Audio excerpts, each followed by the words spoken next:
The NBA offseason drama continues. Kyrie Irving may not get traded after all. This is unbelievable. So everybody knows that Isaiah Thomas is coming off a hip injury. He left in the playoffs last season against the Cavs, and he opted not to get surgery. However, when Isaiah Thomas was traded to the Cleveland Cavaliers, he had to undergo a physical. So the Cavs knew that he was coming off the injury, but they didn't know how severe it was, and their doctors are recommending that he get surgery. So if he gets surgery to repair the hip, he's gonna miss games this season. So this all of a sudden is changing the dynamic of this trade. So even though both teams have agreed to the trade because of Isaiah Thomas's physical, the Cavs could void this trade if they want to. They could say, you know what, we're not going to go through with it. It's a possibility. It's a controversial possibility. But now all of a sudden, the Cleveland Cavaliers are trying to use Thomas's injury status to get more from the Boston Celtics to complete this trade so that they don't have to void it. This is where the drama comes in.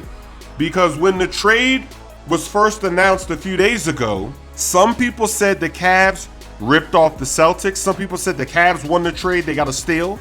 Other people said that the Celtics won a trade, they got the steal. But if the Cavs got the steal, then why are they trying to get more from the trade now all of a sudden? Because they knew that he was coming off that hip injury and they knew he wasn't ready to play yet.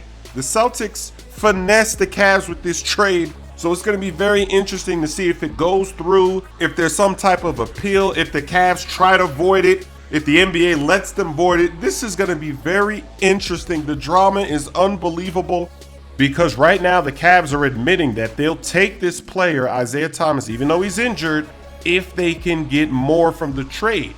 So the injury shouldn't really be able to void the trade if they're willing to bypass that for more.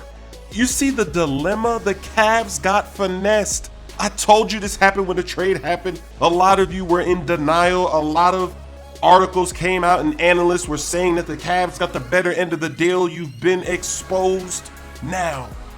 But just imagine if this trade doesn't go through. Both teams and all the players involved, they're gonna be devastated. That would be some cheese. Imagine Kyrie back on the Cavs.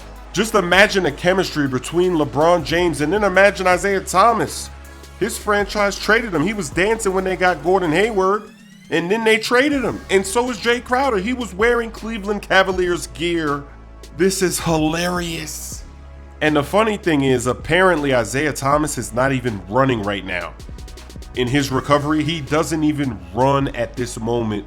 So the Celtics really tried to finesse the Cavs. Yet so many people in the comment section last week were saying that the Cavs won the trade. Very interesting developments. Just think about it. The Celtics passed on guys like Paul George and Jimmy Butler because they didn't want to trade a guy like Rozier. They are trying to do the finessing. They're not trying to get finessed. They're being very stingy. So the fact that they approved the trade should let people know that they believe it was a finesse.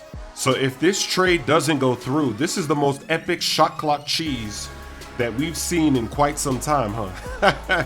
Let me know in the comment section now, with this drama unfolding, do you still believe that the Cavs won this trade? Look at this shot clock cheese.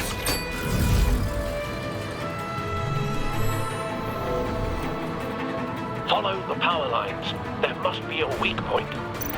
I see it. At the buzzer.